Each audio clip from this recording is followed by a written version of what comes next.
Hello and welcome to AFT 24/7 Noida. यहाँ हम मौजूद हैं मारवा स्टूडियो में, जहाँ सेलिब्रेट हो रहा है 10th global fashion and design week. हमारे साथ मौजूद है कलश चोपड़ा मैम, जो कि एक्टर, इन्फ्लुएंसर और मॉडल भी हैं। Hello ma'am. हेलो, हाय, कैसे हो आप? मैम मैं ठीक हूँ, आप कैसे हैं? एकदम बढ़िया। जी।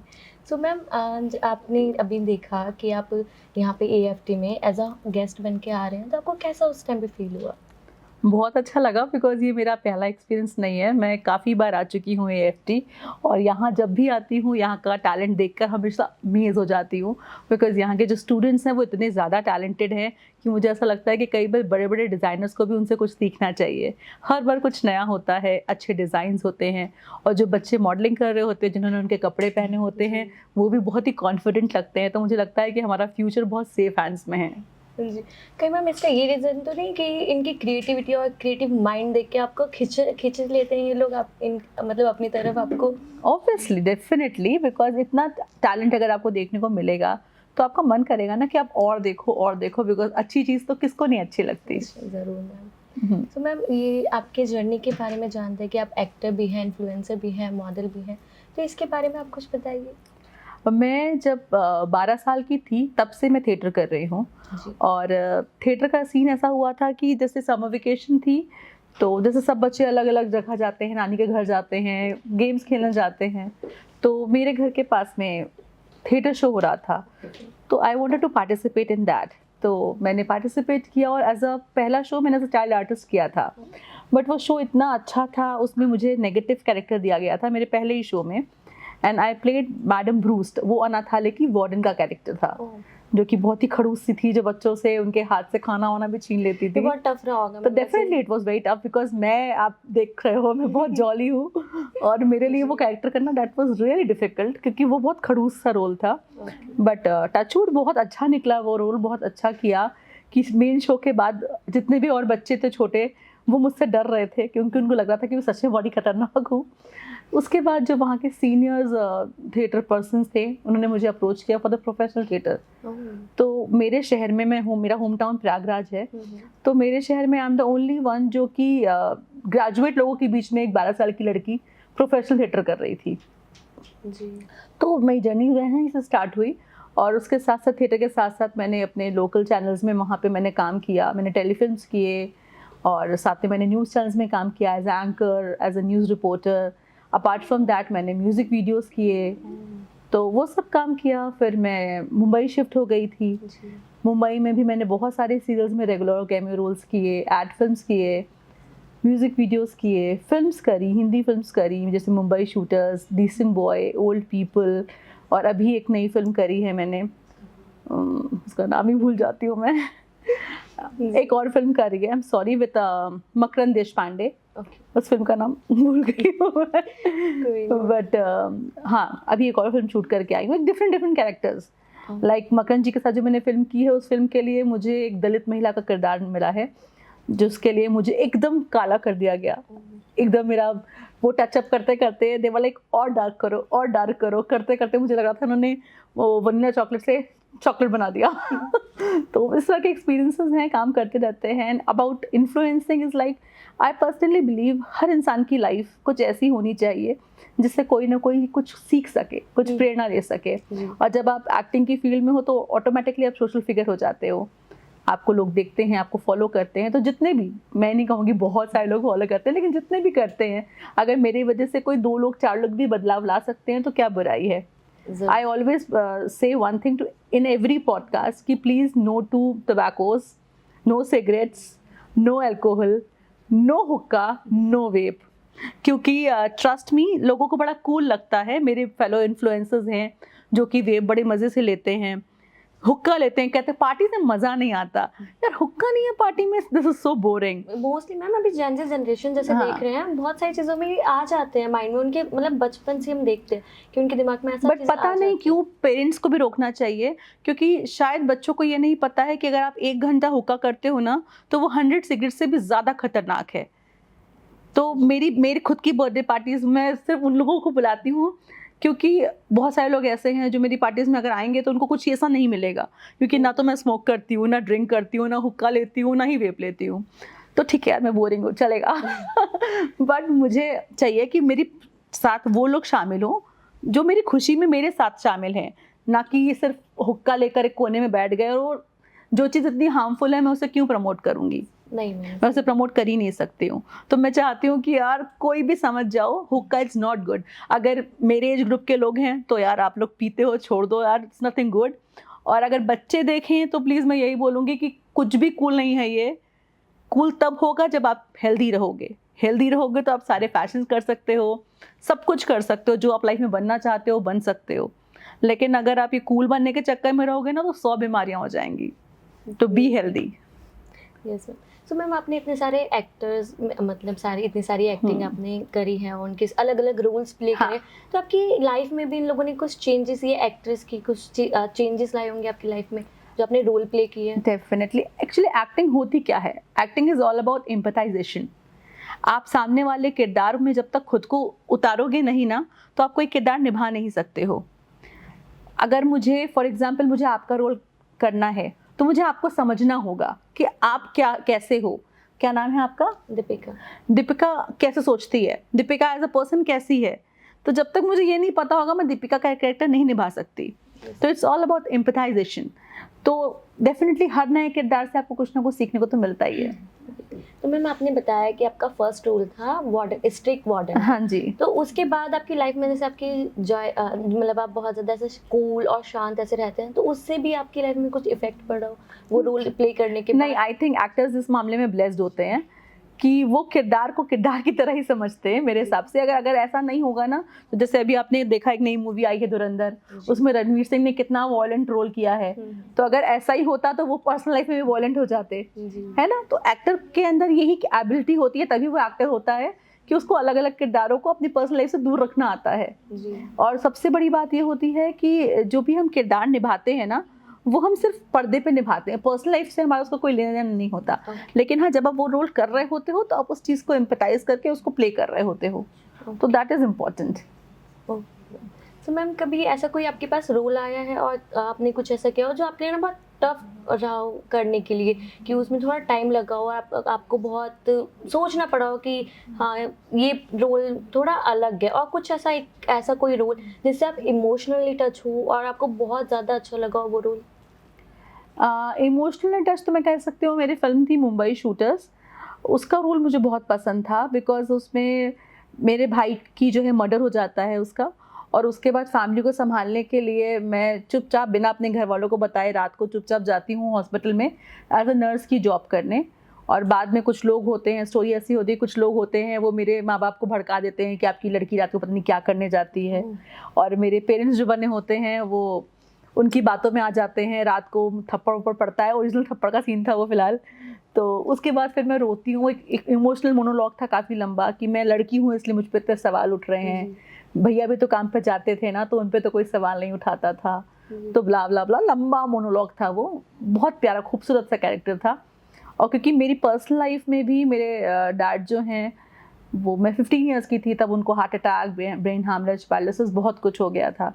तो उसके बाद से अचानक से जब कुछ हो जाता है फैमिली में तो बच्चे बड़े हो जाते हैं जी। तो मेरे साथ भी वही था, तो काफ़ी रिलेटेबल था और बहुत इमोशनली कनेक्टेड था वो रोल। यस। तो मैम ऐसे बचपन में ऐसा होना थोड़ा ये नहीं हो जाता कि आपको बचपन में वो बड़े होने का ऑब्वियसली वो करवा देते हैं? बट मुझे ऐसा लगता है कि मैंने जितना थोड़ा बहुत जो भी अचीव किया अपनी लाइफ में, आई थिंक अगर मुझे वो लाइफ में वो टफ टाइम नहीं मिलता ना तो शायद नहीं कर पाती। बिकॉज लाइफ में कहते नहीं सोना तभी चमकता है जब उसे तपाया जाता है। जी जी। तो बस वैसा ही है। ओके।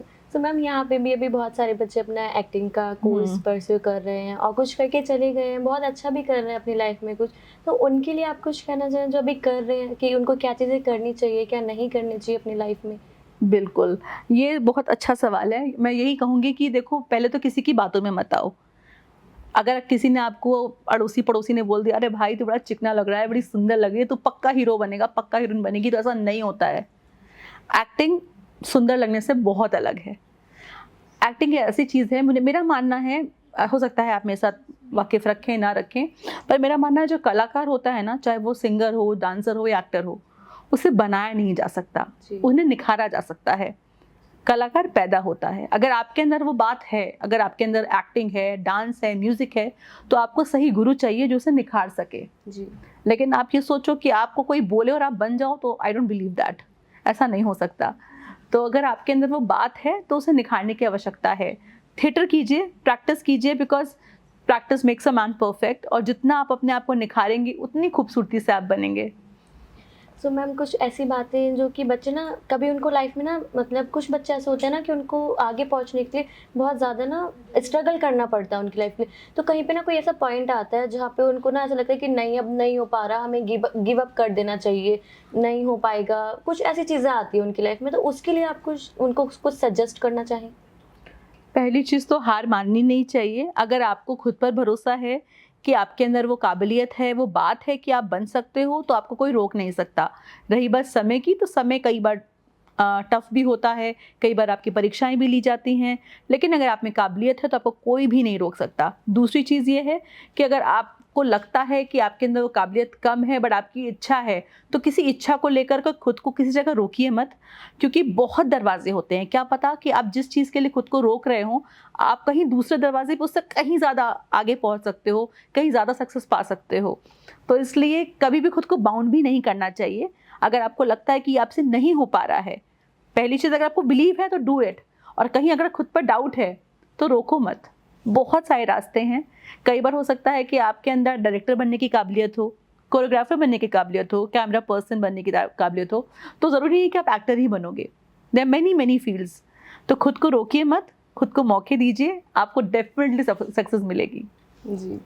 और मैम अभी के जो बच्चे बड़े हो रहे हैं और सारी चीज़ें सीख रहे हैं, तो वो कहीं न कहीं अपने कल्चर से दूर हो रहे हैं, कल्चर को पीछे छोड़ दे रहे हैं। तो वो अपने Gen कल्चर Zs। को नहीं मैम बोल सकते हो नहीं क्योंकि वही थोड़ा ज़्यादा मॉडर्न टाइप में जा रहे हैं। तो उनके लिए कि वो अपने कल्चर से कैसे जुड़े रहें और जो हम मॉडर्न ईयर चल रहा है, मॉडर्न चीज़ें उसको भी फ़ॉलो करें, उन दोनों को कनेक्ट करने के लिए क्या कर सकते हैं वो?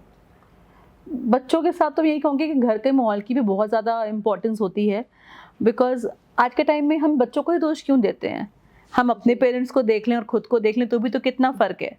हम हमारे पेरेंट्स जैसे नहीं बन सकते हैं, तो हम ये भी एक्सपेक्ट नहीं कर सकते कि हमारे बच्चे हमारे जैसे बनेंगे। बट हाँ, स्पिरिचुअली कनेक्टेड होना बहुत ज़रूरी है। हर समय के हिसाब से इंसान को खुद को बदलना बहुत ज़रूरी है। बट येस, सही को सही और गलत को गलत समझने की सूझबूझ देने का काम आपके पेरेंट्स का है और आपके सर्कल का है। आप बच्चों को मैं यही बोलूँगी कि वो दोस्त कभी दोस्त नहीं होते जो आपको झूठ बोलना सिखाएं। वो कभी आपके दोस्त नहीं होंगे जो आपसे कुछ बात छुपाना सिखाएं आपको। तो अगर आपको दोस्त बनाने हैं तो आप उन्हीं को दोस्त बनाओ जो आपको सच को बोलने की हिम्मत दें। अगर आप कोई भी चीज़ बोलते वक्त आपको डर लग रहा है ना, तो उसका मतलब कि वो गलत है। आपके पेरेंट्स से आप सब कुछ शेयर कर सकते हैं। आजकल तो पेरेंट्स बहुत कूल होते हैं। पहले हमारे टाइम पर तो डंडे पड़ जाते थे, पर आजकल तो माँ बाप बहुत ज़्यादा सपोर्टिव होते हैं। तो आप उनसे बात कीजिए। पेरेंट्स को भी बोलूँगी आप भी अपने बच्चों को समझिए, बिकॉज आप जैसे थे वैसे आपके बच्चे नहीं रह सकते हैं। तो थोड़ा आपको उनके हिसाब से एडजस्ट करना पड़ेगा। और रही बात स्पिरिचुअल होने की, तो वो तो यार घर का माहौल बना के रखो, कैसे नहीं होगा, है ना? यस मैम, ज़रूर। मैम अभी के जो मतलब बच्चों की बात करते हैं कि वो पेरेंट्स से भी ना उनकी ज़्यादा बनती नहीं है, कहीं ना कहीं अपने पेरेंट्स से भी दूर हो जाते हैं, और बहुत सारी चीज़ें जो ऐसी हैं जो पेरेंट्स के साथ नहीं शेयर करते, अपने दोस्तों में ज़्यादा लगे रहते हैं कि नहीं हमारा दोस्त है वो हमें सही समझा रहा है, सही बता रहा है, पेरेंट्स की भी नहीं सुनते। तो उनके लिए कोई चीज़ें कि वो कैसे अपनी चीज़ों को थोड़ा मैनेज करके रखें, उनको अच्छे से पेरेंट्स की चीज़ें भी समझे और कुछ ऐसी चीज़ें पेरेंट्स के लिए जो अपने बच्चों की फीलिंग्स भी समझे।